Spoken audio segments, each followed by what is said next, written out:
Hi everybody. I thought it was about time for me to send out some information on the final since I have had a lot of questions from folks.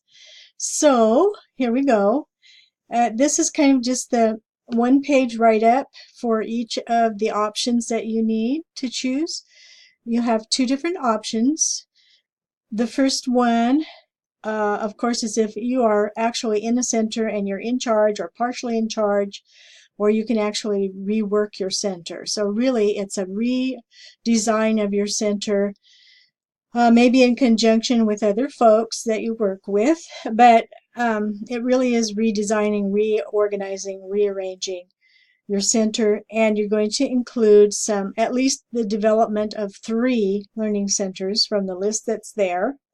So dramatic play, manipulative or sensory play, language and literacy, science, math, art, music and movement, and maybe some other specialty centers that you might want to design. And if you're working in an older child's setting, like for instance, kindergarten through 3rd grade, you might need to do a different kind of modification. Because younger children, you're going to have a lot more play centers than you might have with the older children. However, you're still going to maybe be able to design some of those special centers like science and building and math and that kind of thing. Uh, so that's kind of just for the first option. And you want to make sure that you have at least 45 pages, 425, not 45, but 425 pages of text. That's not including the pictures. The pictures and stuff are separate from that. So 4 to 5 pages plus pages that will take up any extra things that you're adding. At least 650 written words. And that's just the bare minimum. So, that's not what you shoot for necessarily, but that's how you get by. Okay. And then you want to make sure that you cite your text and other sources that you use and that kind of thing, and make sure you read this carefully so that you know all of that information that you need to include. And then you can use PowerPoint or Word or Adobe or any other format like that. And even you can even do a video, which would be really cool. And I'm going to include a link to a kind of a plugin called a Screencast-O-Matic, which I use to record things with, which is kind of a cool, easy and free thing to use for recording videos. So that's the first option, and then let's take a look at the second option. So option number 2 is if you are not in charge and you're just a volunteer. And the same kind of thing is true about the learning centers. However, you get to design your dream classroom. Your dream classroom has no budget, so that means you can put anything into it you want to, which would be really cool. However, you need to be able to justify what you're doing and, of course, explain how it is important to you to add those things based on the learning that you have from this course and other resources. Same thing, you need to have 4 to 5 pages, at least 650 words, and you can also do a video or any of the other formats that I mentioned. Okay, so these two Introduction to ECE options 1 and 2 are located on the main page.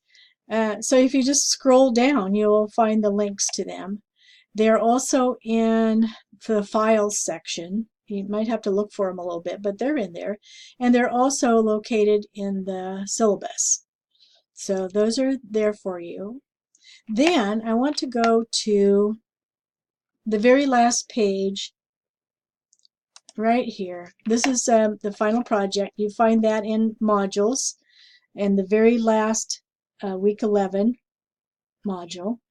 And this tells you what all you need for your final and when it's due. So it's due in week 11 on Wednesday, and I'm not allowing late ones simply because I have to grade all of those in one day.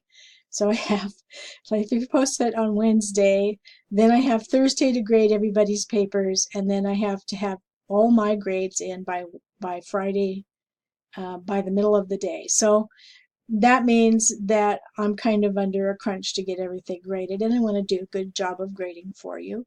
So please be sure and get your papers and projects in on time. So here is some more criterion for you just to help you with your paper. So here is here's just a brief explanation based on those papers that I previously showed you. However, there is some more grading criterion, and here it is. So I hate how that keeps jumping back up to the top of the page. So here they are. So 1 through 5 here, and this is based on my grading rubric. I don't like how it's doing that. Anyway, please be sure to read this. There are several things like explain how ECE environments.